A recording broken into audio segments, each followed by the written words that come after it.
This rare disease can cause strokes in children as young as 5 years old. Its effects are terrifying. After watching her mother's suffering and ultimately her death, Narissa Elrod feared the same fate and stopped thinking of a future until now.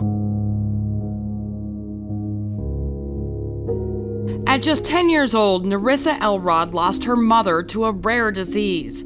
Narissa remembers how much her mom suffered as doctors struggled to diagnose her for years. No one knew what it was, so she was having strokes and stuff like that. She couldn't speak very well. She couldn't walk very well.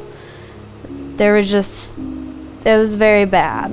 2 years before her death, doctors determined Narissa's mom had Moyamoya, a disease that causes the arteries in the brain to constrict, blocking blood flow and causing blood clots. Moyamoya comes from the Japanese words for puff of smoke. It involves just a slow, gradual occlusion of the carotid arteries, sometimes both carotid arteries. And at the time, not a whole lot of people knew what it was. There was a doctor in California who had some success treating Moyamoya patients with surgery, so Narissa's family headed out west.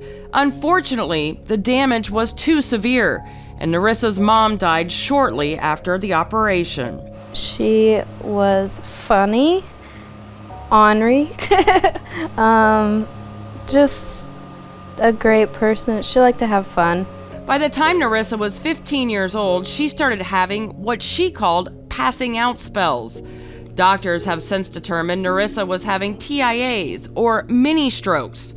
Narissa didn't want to believe the disease that took her mother was now threatening her life. I feel like deep down I kind of knew, but it wasn't, I was a kid, so what do you say? But when Narissa had a grand mal seizure a few years ago, she could no longer deny what was happening. Like her mother, she too had Moyamoya. And like her mother, she was diagnosed at just 27 years old. Narissa's journey, however, would take a different path. Instead of a trip to California, her doctor sent her to the University of Kansas Health System, where doctors had a plan to stop Narissa from suffering the same fate as her mother. We plug the blood vessel from the scalp, we make a hole in the skull and plug it directly in to one of the blood vessels on the surface of her brain, so it immediately starts bringing blood in. He definitely gave me confidence because I trusted him. Narissa just had her second successful surgery.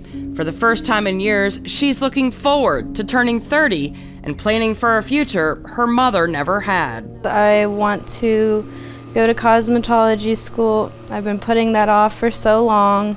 It's really just time to get charge of life and get back and live again.